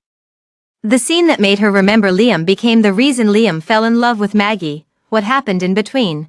Callista had no way of knowing. She muted her phone and pressed the lock button. After some thought, she still found Liam's assistant's number in her phone and called it. On the other side, someone answered quickly, and the assistant's voice sounded somewhat uneasy. Mrs. Callista, what's wrong? Callista paused, It seemed that people around Liam still didn't know about their divorce. She said, Liam's phone was left with me. Try to contact him and let him know. After the assistant hung up, Callista ended the call and stood up to pack her luggage. Before long, there was a knock on the door. Callista went over and opened the door, finding a man in a business suit standing there. Madam, he said, I'm here to pick up the phone for our Mr. Liam. Callista, without giving it much thought, handed him the phone and asked, do you have errand services in Argentina too? The man was taken aback, then smiled. Madam, I'm the head of the branch office here for the Norman family group. Callista frowned. Norman family has a branch here. Yes, employees who come to work here generally relocate with their entire families. And the company provides dormitory housing as well. By the way, if you have time, madam, you should visit the branch. Mr. Liam's villa there has a unique foreign charm. Hearing this, Callista understood everything. She sneered coldly. No need. When you return the phone to Liam, be sure to tell him to get treatment for his forgetfulness early. The person in charge left, completely confused. Callista closed the door, amused and frustrated by Liam's clumsy tactics. She pressed her fingers firmly against her temples, pushing all the events of the past 2 days firmly out of her mind. She would never again feel any sympathy for Liam. When the person in charge went downstairs, Liam was standing by the car waiting. He took the phone and looked at the string of Maggie message notifications. Feeling inexplicably anxious inside, he unconsciously asked, did she say anything? Does she look angry? The person in charge thought for a moment and nodded, saying, Madam does seem a bit angry. Liam felt a tightness in his chest as he heard the person in charge continue. Madam also said to pass on a message for you to get your memory checked. The person in charge thought it was just a small couple's quarrel, so he relayed the words exactly as they were. Liam frowned tightly. What did you say to her? I just mentioned to her that she should come to your villa sometime when she's free. Liam finally understood the reason why Callista was angry, but soon after, he frowned again. Was she angry just because of that, and not because Maggie sent him a message? Liam felt extremely annoyed. He turned around and opened the car door. Your bonus for this month is gone. As the car door closed, the car drove off, leaving the responsible person standing there, utterly bewildered. Liam returned to the villa, finally having time to open a message from Maggie. After figuring out what had happened, he became somewhat silent. He immediately called his assistant. What exactly is going on with Maggie? Why did she come to Argentina? The assistant was silent for 2 seconds before speaking. I've heard it's a training task arranged by the company, going abroad to study in a performance program for a while. And then you can use that as a talking point, the assistant said, lowering her voice. Mr. Liam, I've observed Miss Lynn over the past few days. She's quite heartbroken over you. I think what she means is that she probably wants to reconcile with you. Liam stared at the patterns on the coffee table after hanging up the phone, lost in thought for a long time. If it were in the past, when he heard that Maggie wanted to get back together, he would have been happy, rather than feeling the way he does now, secretly troubled and annoyed. He leaned back, rubbing his thumb and index finger together, but still couldn't figure things out in the end. Before he could figure things out, he saw Maggie's name flashing on his phone. He could only answer the call, and immediately heard Maggie's cheerful voice. Liam, I've arrived in Argentina. Would you mind coming to pick me up? Liam hesitated for 2 seconds, but still said, send me the address. I'm coming right away. He needed to find an opportunity to finally talk things out with Maggie. Soon, Liam arrived at the airport and saw Maggie, dressed in a fresh and innocent style. She stood in the midst of a group of foreign young people, appearing very much at ease. Liam overheard Maggie talking fluently in English to the group as he approached. My boyfriend is here to pick me up. I'll go now. See you at school. Liam's expression involuntarily darkened slightly. Maggie walked over and immediately linked arms with him. Liam, let's go. Liam glanced at those people, lowered his eyelids slightly, and followed Maggie out of the airport. Not until they got into the car did Liam speak indifferently. How come your company allowed you to come to Argentina? There aren't any particularly famous acting programs at local universities here. Maggie casually flipped her hair and smiled. It's just part of the company leadership's strategy. Under the guise of further studies, I can travel abroad for fun. Putting on a show like this helps build a good reputation. It's just another routine tactic in the entertainment industry. Liam pressed his lips together lightly and said casually, Maggie, I'm already a married man now. Please don't call me your boyfriend in front of others anymore. Maggie suddenly clenched her hand tightly at her side. Yet she displayed an embarrassed expression on her face. I know we're long over, but I just don't want to make it too obvious to others. It'll save us both future trouble. There won't be a next time. Liam saw her reaction and didn't press further. Instead, Maggie looked at Liam and asked curiously, I remember you mentioning before that the branch here in Argentina is already well established and doesn't require your attention. Why did you come here? Liam steered the wheel casually and said, Callista is over here. Maggie's smile nearly faltered, so she turned to look out the window instead, saying nothing more. Soon, Liam dropped her off at school and drove away without a second glance. Maggie looked at the taillights disappearing into the distance and dialed her agent's number. Try to leak some rumors about me and Liam, but make sure no one can trace it back to us. Maggie hung up the phone after receiving a positive reply, murmuring softly, Liam, this relationship of ours, only I get to call the shots, you don't have the right to end it. Meanwhile, Callista finished tidying up the room and was heading downstairs to throw out the trash when she saw Rex, who had just gotten out of the car. She was somewhat surprised. Rex, how come you're here? Rex stepped forward and took the garbage from her hand, saying casually, come to take you out for a meal. I stayed in Argentina for a while and found several great restaurants. When he said this, Callista truly felt that she was a bit hungry. After Rex threw the trash into the bin, she spoke up, okay then, thank you, I'll treat you. Rex raised an eyebrow, fine by me, as the two were about to leave. They saw Liam sitting in his car not far away, his face slightly pale. Callista instinctively paused for a moment, then turned to Rex, let's go. But in the next moment, Liam quickly walked up to the two people. Callista, where are you going with him? His confrontational tone made Callista a bit uncomfortable, and she casually replied, Liam, where I go doesn't need to be reported to you now, right? After all, we are now a couple in the process of negotiating a divorce. Rex leaned against his car, and upon hearing these words, his eyebrows twitched slightly. Liam noticed the sudden change in his expression, as if someone had slapped him in the face. This was a feeling he had never experienced before. As if he had never known that Callista could be so unyieldingly strong-willed, he softened his tone. Let's not bring up this matter again until both sides reach an agreement, if I'm not mistaken. Master Xie has come to Argentina to discuss business with the Norman family. If you don't mind, shall we have dinner together? Rex lifted his eyes, smiling gently. Mr. Liam, you may ask Callista's opinion. If she has no objection, then I have none either. The overly intimate address caused Liam to frown again involuntarily. He looked at Callista and moved his lips. What do you think? Callista naturally didn't want him to go, but since it involved Rex's official matters, she had no reason to refuse. In the end, she could only nod. Liam suddenly exhaled in relief. Watching Callista get into Rex's car, he also turned around, got into his own car, and followed the car ahead toward the restaurant, his heart in a turmoil. He had never had any experience pursuing a girl before, even when he was with Maggie. It was more about going with the flow. Facing Callista now, he felt somewhat at a loss on how to proceed. The restaurant soon appeared before the three of them. Seeing the bright red lychee icon, Callista lit up with delight. Rex, is this a Chinese restaurant? Rex locked the car and smiled. Not entirely. The chef inside also knows how to prepare dishes like caviar foie gras. Callista's eyes lit up again. That's my favorite dish. That's great then, you can try it. It should suit your taste well. Liam stood behind them, realizing he couldn't get a word in edgewise. He thought for a moment and took out his phone, noting down Callista's first preference, caviar foie gras. As the three entered, someone approached and said something to them. Rex casually waved his hand. Callista asked curiously, what's wrong? Rex turned back with a smile. Nothing. He asked if we needed a guide. Liam watched as Rex's expression turned cold. The Spanish spoken by that person just now was very authentic, without any regional accent, so he understood it perfectly. What he said to Rex was, boss, would you like me to arrange a private room for you? This restaurant belongs to Rex. That bright red lychee on the signboard.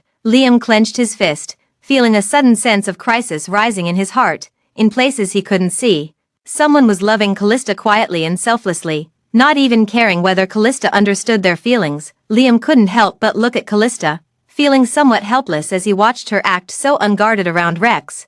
This meal was tasteless to Liam, and he didn't utter another word. The quiet Callista couldn't help but glance at him a couple more times. After the meal, Rex looked toward Liam and said, Mr. Liam, you mentioned business earlier. I'm wondering if you have time now for a discussion. Liam hesitated, instinctively looking at Callista. Do you have time? If you're busy, I'll drop you off first. Callista pressed her lips together, then shook her head. I'm fine, you all chat. I'll just find a place to wander around. She didn't wait for Liam to speak and just pushed the door open and walked out. I had just lain down in a beach shack when I heard a sharp voice. Callista, what are you doing here? Hearing this familiar voice, Callista turned her head slightly and, as expected, saw the panicked face of Maggie. Before her eyes flashed the image of Maggie riding a horse and charging at her with a fierce expression, her own face growing colder. Why can you come here? But I can't, Maggie. After the initial shock, new doubts arose in her mind. So, Liam came to Argentina because of you. Callista turned her head away. He's here for business. Don't drag me into everything. Maggie looked at her doubtfully, and only left when her classmate pulled her away. The surroundings grew quiet. Callista, but her heart was in turmoil. She had intended to leave the past behind, but with Liam in front and Maggie behind, it felt as though they were forcing her to relive those unbearable memories. Callista closed her eyes, but her mind only grew more restless. After a while, she opened them again, about to call the owner to bring something over, when she saw Liam approaching with 2 glasses of emerald green soda water. Liam placed the soda water beside her and said gently, I didn't add too much ice, give it a try. But now, Callista felt even more irritated at the sight of him. She spoke coldly. Liam, I just saw Maggie. Liam blinked. She was sent by the company for training. It has nothing to do with me. Callista looked at him indifferently. You've only been in Argentina for 2 days, and she was sent by the company for training. Do you really think I believe that? Or is it just that the 2 of you are fated to this extent? Her blunt words made Liam a bit embarrassed. He remained silent for 2 seconds before asking, what would it take for you to believe me? Looking at his sincere expression, Callista recalled instead the scene where he held Maggie and questioned her without the slightest hesitation. She casually pursed her lips. Liam, after the divorce, I just want to be strangers with you. Whether I believe you or not doesn't matter. Liam finally couldn't hold back. I never agreed to a divorce, so you can just wait to receive a subpoena. I've got all the time in the world to drag this out with you. Callista's intense words finally made Liam lose his confidence. He closed his eyes for a moment and said, Callista, I know I was wrong about everything that happened before, but I don't want a divorce. Can't we give it another try? Callista looked at him and slowly raised her right hand. Her slender hand was completely bare. Liam was taken aback. What's wrong? Callista looked at him and laughed. See, you didn't even realize it. Our wedding rings are gone. Liam's face turned pale in an instant. He remembered now, back then, in the stable, Callista had thrown her wedding ring at him. So, was that when she had decided to give up on him? Callista withdrew her right hand and said to Liam, if you can find the wedding ring, I might consider giving you another chance, but if you can't find it, don't ever show yourself to me again. Liam's eyes lit up. He nodded firmly. Okay, I will definitely find it. Callista looked at him deeply, without saying a word, then turned around and walked away. Liam never understood that what she truly wanted was not a ring, but for him to never appear before her again. He wouldn't understand either. Broken mirrors can't be made whole again, and a wounded heart can never fully open up. Watching Callista's figure grow increasingly distant, Liam's heart raced uncontrollably. He pulled out his phone and called the Argentina branch manager. Book me the earliest flight back home. After a full 20 hours on the plane, Liam finally got off the plane. He didn't even have time to go home before heading to the racetrack. Entering the horse stable, he saw Chris nodding cheerfully at him. Liam casually stroked the horse, then heard the stableman report. Chris has been performing very well in training recently. Though there's a bit of festering near the tail, Liam furrowed his brow. What's going on? The vet at the horse farm has taken leave for the entire week. The manager contacted an outside vet, who is scheduled to arrive this morning. Liam pressed his lips together and said, all right, handle it as soon as possible. You can go out first. He wanted to find the ring by himself and did not want others to watch him. Soon, he was the only one left in the horse barn. With a few horses besides Chris, all of which were meticulously cared for, Liam walked to the spot where Callista once stood. Carefully searching with his head down, for a full 10 minutes, Liam even expanded the search area a bit, but still found nothing. He pinched the bridge of his nose and called the stableman inside. How often is this stable cleaned? The stableman promptly replied. It is cleaned by dedicated staff every day, daily. Liam felt his heart sink. He opened his mouth and said, I lost a ring. Go and ask if anyone has seen it. The horsekeeper's face changed expression, and without looking back, he left. Soon, the manager of the stable arrived, and respectfully said, Liam, we've already asked around, and no one has found a ring. We always maintain strict standards for the people we hire. Liam frowned deeply. Then let's check the surveillance camera. The ring fell right here. It couldn't have just grown legs and walked away. The manager glanced at the camera overhead and cautiously said, "Liam, this camera, it's broken, just get someone to fix it then.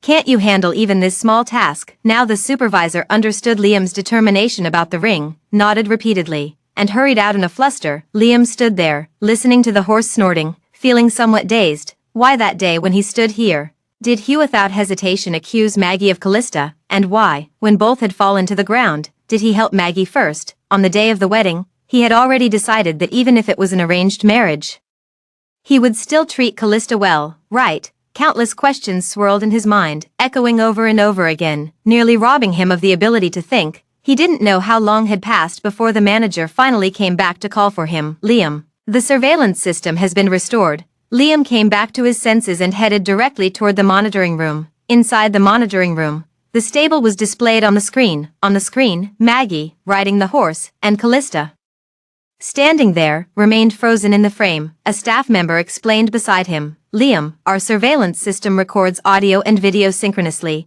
We'll step out now and leave you undisturbed." Liam cast his gaze upon the monitor, watching Maggie wearing a self-satisfied expression, and suddenly a sense of unease stirred within him. This wasn't the Maggie he remembered. Perhaps this was the real Maggie. He nodded casually, and soon the surveillance room was left with only him inside.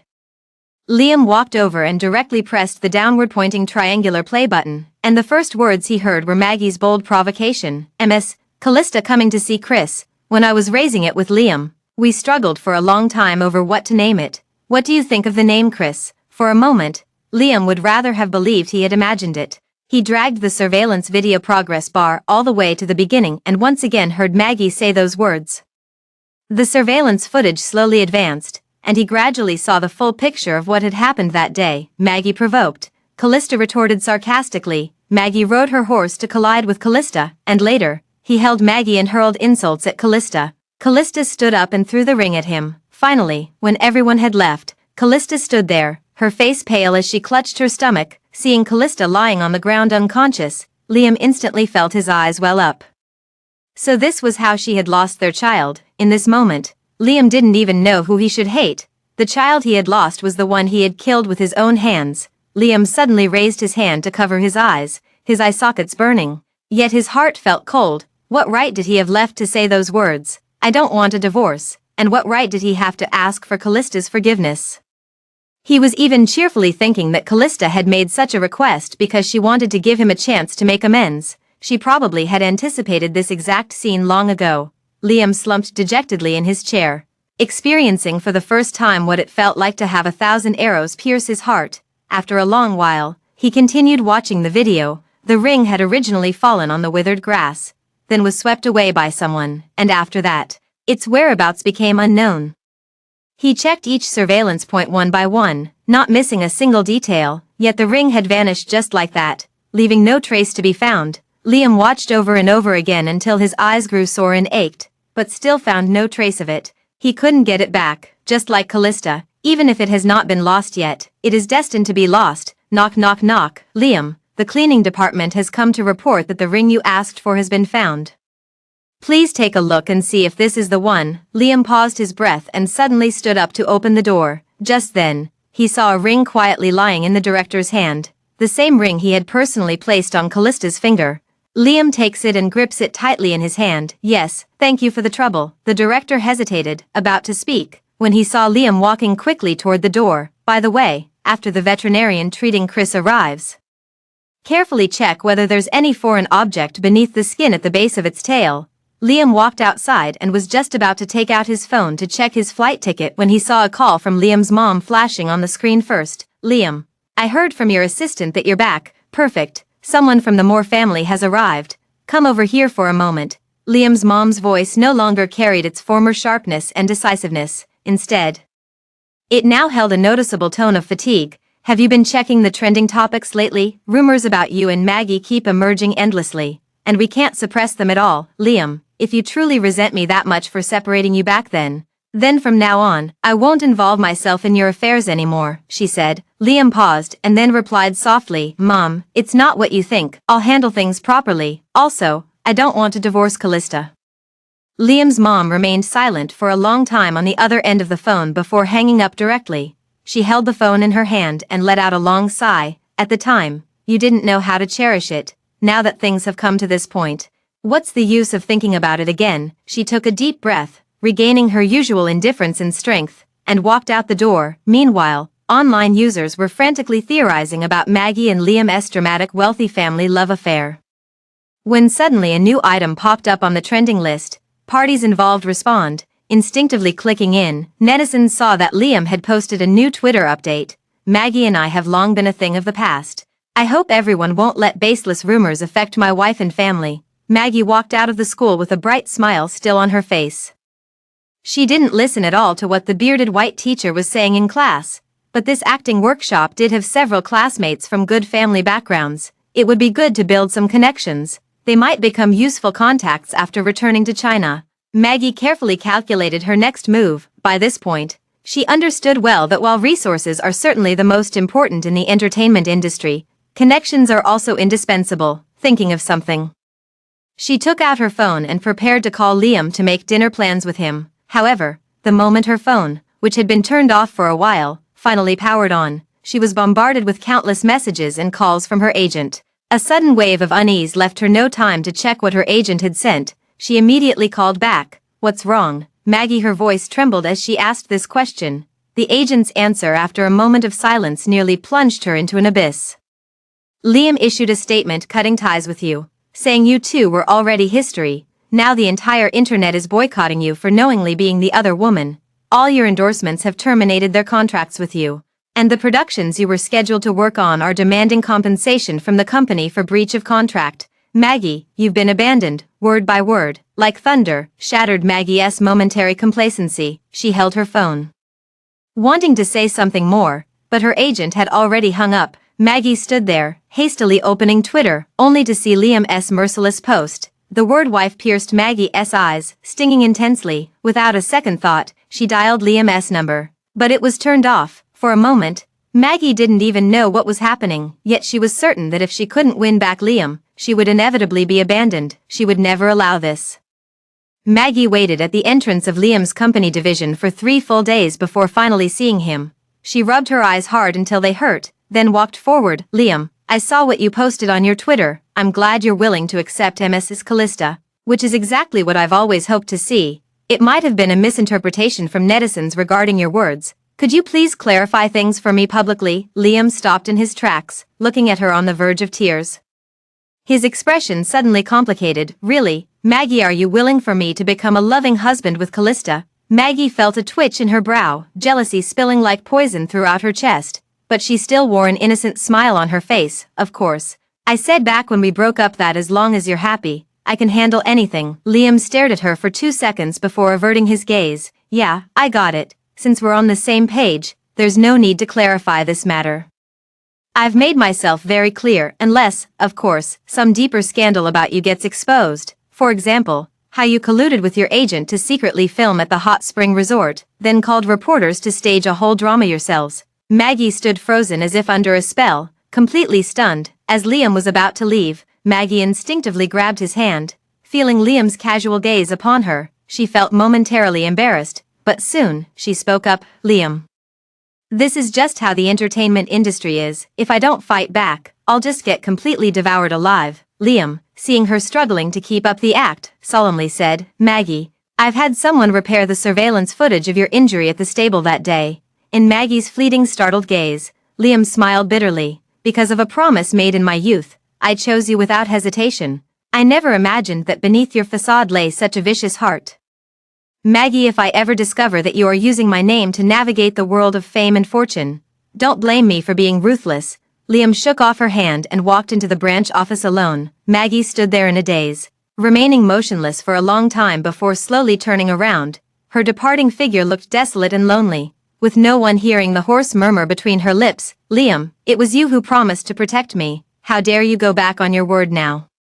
Liam returned to his office, and the thought of Maggie's shocked and despairing gaze from earlier weighed even more heavily on his mind. He sat there for a long time before pressing the intercom button and calling the branch manager in. "Find a few sharp people here and have them keep an eye on this person." He sent Maggie's photo to the manager's phone and, pinching the bridge of his nose, said, "Remember, if she shows any unusual behavior or attempts to approach Mrs. Liam Report it to me immediately. If necessary, you can call the police directly. The manager took a glance and nodded. All right, Mr. Liam, this afternoon, the person in charge from the Xie family will come over to discuss business matters. We will need you to be there in person. Liam nodded and said, understood. You may go ahead and make the arrangements. After the manager left the room, Liam pulled out the ring he had found at the racetrack, slowly clenched it tightly in his hand. As if his heart was being gripped ever tighter by this ring, making it hard for him to breathe. What should he do to gain Callista's forgiveness? Before he could figure it out, in the afternoon when Rex came over to discuss business, Liam was astonished to see Callista dressed in business attire standing beside him. Rex smiled. Mr. Liam, this is my newly hired assistant. Callista offered a polite smile. Mr. Liam, this is the proposal from the C group regarding this project. Please have a look. As she leaned closer, a faint fragrance wafted toward him, just like the scent that once lingered in the bedroom of Norman's house. Liam took a deep breath, calming himself as he looked at the proposal in his hands. After finishing it, he raised his head to look at Rex and said slowly, overall, I have no issues with this proposal. As for the pricing, you can discuss that with the person in charge of the local branch. Rex curled his lips slightly. Mr. Liam. The final page of the proposal includes our final quote for this project. It seems you're not entirely satisfied. Why don't you suggest a figure? Liam remained unmoved. I'll leave this part for someone else to handle. Rex didn't press further. Since that's the case, I won't stay any longer. I'll also send someone to follow up on the subsequent matters. As he watched him rise to leave, Liam spoke up. Rex, now that we've finished our business discussion, I need to talk to Callista about some personal matters. Rex glanced at the dazed Callista, his eyes carrying a hint of encouragement. Callista, since Mr. Liam has asked you to stay, you might as well make some things clear to him. I'll wait for you in the car. Only after seeing Callista nod did Rex actually walk out just like that. He had known Callista far longer than Liam had, and understood her much better. Callista was a very gentle woman, but once her bottom line was crossed, no amount of effort could make amends. During his time back in the country, he had already thoroughly investigated the matters between Callista and Liam. Back when the two families arranged the marriage, he was at a critical stage in his research. By the time his results came out, the marriage alliance was already a done deal. And he had no choice but to let go. But now, it was Liam who failed to cherish her, leaving Callista with no room to turn back. In that case, even if Liam and Callista were to spend countless moments alone together, it would still be impossible to undo what's been done. Rex lowered his gaze, hiding his tenderness from the world, and he, as always, would keep waiting. If he could wait until spring blossoms, that would be wonderful. If not, it still wouldn't be a pity. Having met someone for whom he could passionately give his love, even once in a lifetime, in the conference room, Liam looked at Callista, feeling an unprecedented tension in his heart. In contrast, Callista asked him calmly, Mr. Liam, what's the matter? Liam pressed his thin lips together, slowly took out the ring from his pocket, and said with difficulty, the ring, I found it. Callista remained silent. Flying from Argentina to Shanghai, there are no direct flights. And the journey takes more than 20 hours. In other words, Liam found the ring within a single day and rushed back without stopping. She glanced at Liam and saw tiredness in his eyes, along with an irrepressible sense of guilt. Callista thought for a moment and asked him, so, when you were looking for this ring, what did you see? Liam's heart, which had been hanging in suspense, dropped with a thud, causing him pain. Yet bringing a sense of relief as if he had finally come to terms with the inevitable, he gave a bitter laugh. So, asking me to find the ring was just a pretense. What you really wanted was for me to see that surveillance footage. I never imagined you could be this clever. Callista looked at him quietly and spoke slowly. After all, seeing is believing, and I didn't trust that you'd believe me. Those words pierced Liam's heart like countless holes, filling his bloodstream with nothing but cold. He opened his mouth. So, you never intended to forgive me, right? There was a tremor in his voice, like a prisoner awaiting his final verdict. Callista fell silent again. She looked at Liam, thinking for a long time before finally uttering one word. Yes, Liam. Do you know why I told my parents back then that I wanted to arrange a marriage with you? Because I like you. Liam quickly raised his head. He knew Callista liked him, but he had thought it started after their engagement. Could it be that her feelings began even before the arranged marriage? Callista seemed to fall into a memory. We once met briefly, but you've probably already forgotten. I've liked you for a long time. So when the option of whether or not to marry you was presented to me, I agreed without hesitation. I thought you were a responsible person, since you were willing to marry me. At least there was a possibility for us, but I was wrong. You didn't enter this marriage with a clean slate, you never truly regarded me as your real wife. Callista spoke with apparent calm, but beneath the conference table, her hands were slowly digging into her palms. How could it not hurt? With nothing but her own brave sincerity, she had stepped into a one-sided marriage, only to lose her unborn child and let go of the person she had secretly loved for 10 years. Any one of these things alone would have been enough to leave her in unbearable pain. Liam was struck by each word she spoke, as if his spine had been shattered. He hung his head, unable to utter a single word. Callista blinked hard and whispered, "You never chose me, so why should I choose to forgive you now?" "Liam, I'm not a saint, and neither are you. If you hadn't discovered my innocence, if you hadn't found out about losing the child, tell me honestly, would you be speaking to me so humbly right now, saying you don't want a divorce?" Liam, his lips turned pale. Yet he found himself unable to utter a single word. He realized he had feelings for Callista, but those feelings were still entangled with pride and self-respect. If only he hadn't seen that footage, just as Callista said, he wouldn't.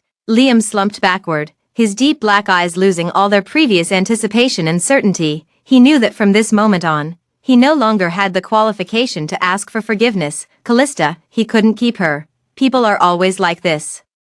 They only realize their regret after they've lost someone. Just like Liam at this moment, he knew all too well that he had no right to feel this way. Yet facing such a radiant Callista, an inexplicable surge of love wildly grew in his heart. He forcefully suppressed those feelings, gazing steadily at Callista, and painfully uttered 4 words, "I understand." Callista loosened the hand she had been tightly clenching beneath the table, and gave him a polite yet distant smile. "Then Mr. Liam, when you have time to return home, please remember to sign the divorce agreement. I'll take my leave now." Liam, watching her prepare to leave without hesitation or regret, couldn't help but call out to her, "Callista, have dinner with me tonight." He looked at the turning back Callista, smiling faintly, "Just the two of us, okay?" Callista glanced at the time on her watch, hesitating for 2 seconds. "Okay." Liam finally breathed a sigh of relief. Callista sent a message to Rex, then followed Liam out of the branch building together. Watching Rex's south car slowly drive away, Liam suddenly felt like he didn't quite understand him anymore. It was unlike him to quietly wait for someone like Rex had done. What he wanted was to be together every day, to stay by each other's side forever. Still, he glanced at Callista beside him and let out a bitter smile. The two stood by the roadside waiting for a car, unaware that in a nearby cafe, a pair of jealous eyes had fallen upon them. Maggie sat there, her hands tightly gripping the coffee cup, oblivious to the scalding heat of the cup's surface. "So that's it, you've fallen for Callista and that's why you want to leave me." "Liam, how could you?" Maggie watched the figures of Liam and Callista getting into the car, her jaw clenching so hard she could actually hear her teeth grinding together. She abruptly stood up and headed straight to her car parked outside. The jealousy burning in her heart shattered her reason, driving her nearly to madness. Just as she started the car to follow Liam and the other person, a jeep parked by the roadside quietly trailed behind. Meanwhile, the person in charge also received a message, "President, that Maggie has driven after Mr. Liam." The person in charge frowned and typed back, "Keep a close eye on her. Don't let her cause any trouble. A woman who has lost everything is truly terrifying." On the other side, Liam took Callista to a restaurant in the city center. After they were seated, he turned to Callista and said, "It's not quite mealtime yet, but there's a small concert here featuring Wedding in a Dream, which you like. The restaurant will open after the concert ends." Noticing Callista's surprised expression, he smiled and said, "I've heard your alarm tone is this piece, so I guessed you might like it." Actually, wanting to understand a person is very simple. It's merely a matter of whether one truly cares or not. Callista smiled at him. "Thank you." Liam twitched his lips slightly but didn't respond. What he wanted was clearly more than just these 2 words. Yet, at this moment, the only thing he and Callista could still share were just these 2 words. Soon, the soft flow of violin and piano melodies filled the space between the two, enveloping them in quiet serenity. But someone wanted to shatter this tranquility. "Liam, you promised me with a pinky swear that you'd protect me forever. Are you going to break that promise now? Don't you remember what we said the first time we made a pinky swear? Things promised with a pinky swear must always come true. So what exactly are you doing now?" Callista's peaceful mood was instantly shattered. She turned her head to look at Maggie and spoke lightly. "Are you sure you're the one who made that promise with him back then?" Maggie stiffened, then sharply retorted, "If not me, then would it be you?" The more nervous someone feels, the louder their voice becomes. Meanwhile, Liam's pupils suddenly constricted. He looked toward Callista, his eyes filled with disbelief, then he heard Callista ask, "Then tell me, under what circumstances did you two make the pinky promise? What color were you wearing? What happened to you that day?" Liam seemed to understand something. He glanced at Callista, then at Maggie, feeling nothing but absurdity in his heart. Impossible. How could he have mistaken the person? Maggie felt alarm bells ringing in her mind and instinctively said, "It's been so long. How could I possibly remember clearly?" As she spoke these words, she saw Liam looking at her with a fierce intensity in his eyes, as if he wanted to skin her alive with sheer ruthlessness. Callista seemed oblivious to Liam's gaze, merely smiling faintly. "No one will forget what happened that day." She wasn't wrong. At least Liam, one of the kidnapped parties, remembered it all too clearly. He remembered the softness and slenderness of the girl's fingers when they hooked pinkies. He remembered the white dress with blue flowers she wore that day, and he especially remembered her saying, "Okay, I believe you." Liam looked at Maggie, his eyes gradually filling with bloodshot redness.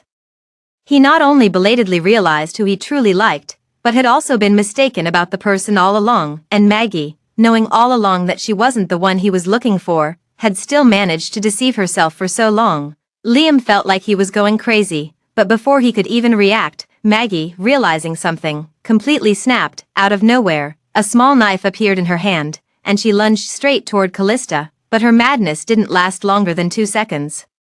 2 tall white men chased her from behind and grabbed her arms, one on each side. "Mr. Chi, sorry, we lost control for a moment and let her rush up here." Liam glared coldly at the still struggling Maggie and said coldly, "She's assaulted someone with a weapon. Take her to the police station and let the police handle it." After Maggie was dragged away without mercy, Liam turned to look at Callista. "Why you? How long have you known?" Callista played casually with the flower arrangement on the table and spoke indifferently.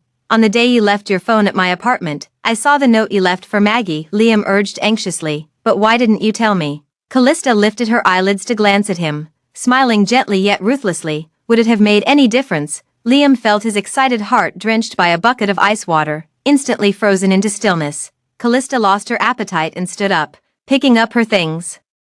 "Liam, since that day at the racetrack, you should understand that no matter what happens, I can never go back. At this point, I just hope we can part on good terms, and when we meet again, we can nod at each other without any awkwardness." Callista still wore a smile on her face. "Liam, goodbye." The sound of high heels was like stepping on Liam's heart. Moving away step by step, Liam was sitting there, as scenes with Callista played before his eyes like a revolving lantern. It turned out that from the very beginning, he had been on the wrong path, meeting at the right time, reuniting at the wrong time. Finally, his voice hoarse, he murmured that farewell which felt as heavy as 1,000 pounds. "Goodbye, Callista." On the first day of October, Callista completed the first stage of her studies and returned home with Liam. At this time in the country, both the two families only provided ambiguous responses. While Maggie's management company had long issued a statement that Maggie is no longer a part of the company's artists, the online speculation about the love and vengeance between these three continues endlessly. On this day, paparazzi spotted the two main characters of the melodramatic saga, Liam and Callista, at airport. Soon after the paparazzi released the photos, Liam issued a statement. "Recently, there have been many rumors online about me and my wife. We will issue a clarification regarding this matter shortly." This polite way of speaking left many netizens stunned. This Norman family's eldest son, when did he develop such a good temper, regardless of the online rumors? The Norman family's villa has once again witnessed the same scene as that day. The Norman family's elders and the Moore family's elders sat face to face again, the only difference being that this time, the sofa had 2 additional people, Liam and Callista. Seeing Liam's mom look helpless, Liam lowered his gaze. "That's exactly how things are. I've already discussed and agreed upon the divorce arrangements with Callista." Callista glanced at him, then nodded. Mom, thank you very much for your care and support in the past, but indeed there are irreconcilable differences between Liam and me. I hope you can understand." Liam's mom sighed helplessly. "Of course I understand. We old folks can't really interfere in the affairs of the young. We just hope this won't affect the cooperation between our two families. Things have come to this point, and the arranged marriage is inevitably broken off." Liam's mom nonetheless hoped to salvage something. Callista's dad paused thoughtfully before saying indifferently, "The children's matters are private affairs. As for our cooperation, we will naturally handle it professionally and impartially." The divorce arrangements were quickly finished. Liam and Callista pulled out their cell phones and each posted a message on Twitter. Callista, we met once, and from now on, I hope you are well on your own journey. At Liam, the water has flowed away, I just wish you peace. At Callista, after posting this Twitter message, neither of them paid attention to the stir it might cause. Callista put away her phone and looked at her parents. Dad, shall we go? Callista's dad, Callista's mom had no objections and were just standing up when they noticed Liam across from them rising as well. Callista, last time in Argentina, we didn't get to have our farewell meal, before getting the divorce papers. Let's have one last dinner together. Callista gave him a surprised look, then nodded. All right. Everyone only saw Liam's calm demeanor and didn't think much of it. Liam's mom gave a bitter smile, closed her eyes, and said nothing. Liam and Callista walked out and headed directly to a quiet private restaurant. At the dinner table, Callista looked at the dishes being served one after another. Every single one was her favorite. Her expression remained calm and unmoved. Meanwhile, Liam showed no sign of seeking credit. It seemed as if today, he had simply wanted to have a meal with Callista. He tasted each dish carefully, then suddenly spoke up. Maggie has already been dealt with. I've had my lawyer file a lawsuit against her for intentional harm across borders, as well as some other domestic issues. From now on, she won't be appearing in the public eye again. Callista paused with her chopsticks, then smiled slightly. Okay, that's good then. The two said nothing else, and the meal ended in silence. As she was about to leave, Liam called out to her, in the future, if you need any help in business, feel free to ask. Callista turned to look at him. The sunlight falling on her, outlining her figure with a golden glow, she smiled calmly and freely. Actually, I hope I can overcome each difficulty on my own, but if I ever truly have nowhere else to go, I'll consider coming to you, Mr. Liam. Liam looked at her and smiled too. I believe in you. I wish Ms. Callista a bright future full of blooming flowers. Liam sat there, watching Callista walk further away, until she disappeared. Adult farewells are always silent, yet linger for a long time. Liam stood up and got into the car, habitually turning on the radio. It was still Night's Allure, but Maggie's voice was no longer there. The music flows slowly, passing by, never meeting, looking back, turning around, still missing, loved one missed. The end.